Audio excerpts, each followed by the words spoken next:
รเริ่มเบื่อเพื่อนข้างๆก็หันไปคุยกับข้างกลุ่มก็ได้เริ่มเบื่อเพื่อนข้างๆก็ไปคุยกับคนตรงข้ามนะครับoperation เราจะทำอะไรครับ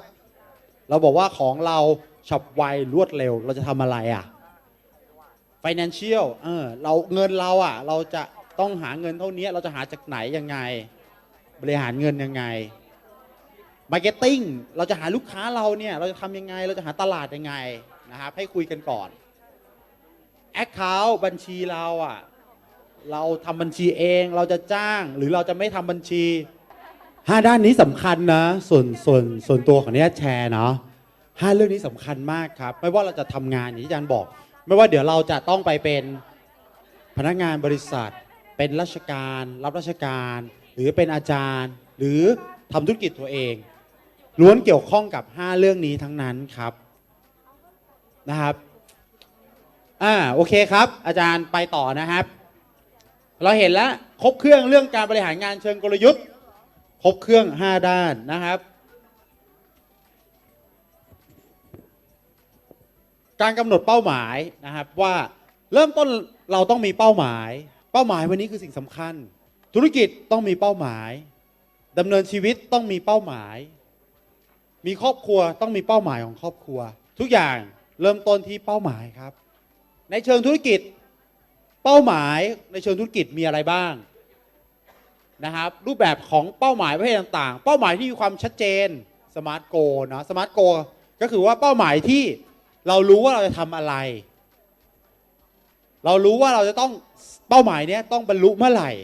เราต้องวิเคราะห์เป้าหมายนี้มันยากหรือมันง่ายที่เรียกว่าสมาร์ทโกนะครับยอดขายของเราตั้งไว้150 ล้านบรรลุในกี่ปีแล้วเราจะรู้ได้ไงจะวัดผลลัพธ์ได้ไงครับว่าเป้าหมายนี้มันยังอยู่ในเส้นทางอยู่นี่คือสมาร์ทโกครับเป้าหมายที่มีความชัดเจนเป้าหมายที่เป็นภาพความสำเร็จเราเห็นเป้าหมายนี้แล้วรู้สึกยังไง Vision of Success เป็นเรื่องของความรู้สึกกับเป้าหมายเห็นเป้าหมายปุ๊บรู้สึกว่าตื่นเต้น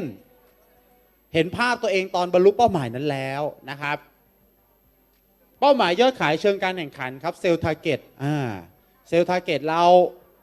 ต้องขายให้ได้เดือนเท่าไหร่เรามีเซลล์3 คนเซลล์แต่ละคนต้องขายได้เดือนละเท่าไหร่ยอดขายแต่เซลล์ที่เซลล์แต่ละคนรับผิดชอบอยู่เป็นยังไงเป้าหมายเชิงกลยุทธ์ครับ strategic goal นะครับนี่คือลักษณะของเป้าหมาย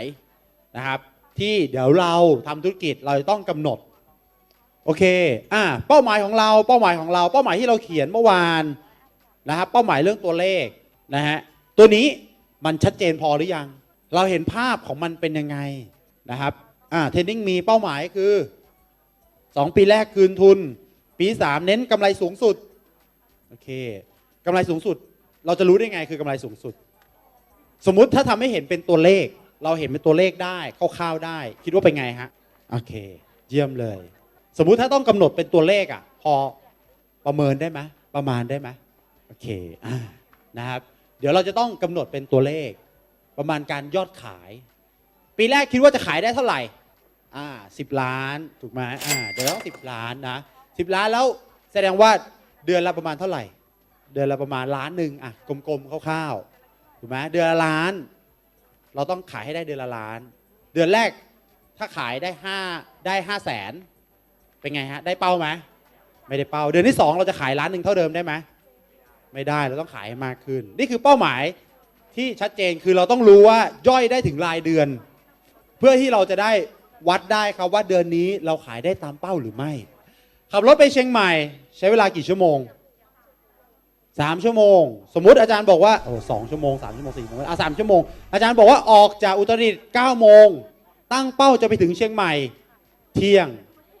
เป้าหมายคือต้องไปถึงเชียงใหม่ตอนเที่ยงแต่ขับรถผ่านไปแล้ว11 โมงยังอยู่ในอุตรดิตถ์อยู่เลยแสดงว่าหลงแสดงว่าโอกาสได้เป้าเป็นไงฮะน้อยอาจารย์ก็ต้องปรับแผนเพราะเรามีเป้าเห็นภาพชัดธุรกิจของเราตั้งเป้าปีแรก10 ล้านระหว่างทางผ่านไปครึ่งปีแล้วยอดขายไม่ถึงเราต้องมาปรับกลยุทธ์เพราะเราเห็นเป้าแต่ถ้าเราไม่มีเป้าเราตั้งเป้าบอกขายได้เยอะๆผ่านไป6 เดือนขายได้2 แสน เราก็บอกไม่ได้ว่า 200,000 มันเยอะหรือมันน้อย เพราะเป้าเราไม่ชัด แต่ถ้าเราเป้าเราชัดว่าปีแรกเราตั้งเป้า10 ล้านผ่านไป6 เดือนขายได้ 200,000 เรารู้แล้วมันน้อยมากแล้วเราต้องทำอะไรสักอย่างแล้วนี่คือเป้าที่ชัดนะครับตอนเราเข้าเรียนเนาะเข้าเรียนปี1เข้าเรียนเทอมแรกปุ๊บมีใครตั้งเป้าบ้างว่าจะจบเกรดเท่าไหร่ 4.00 สุดยอดเลยใครนะ 3.75 โอ้โห 3.0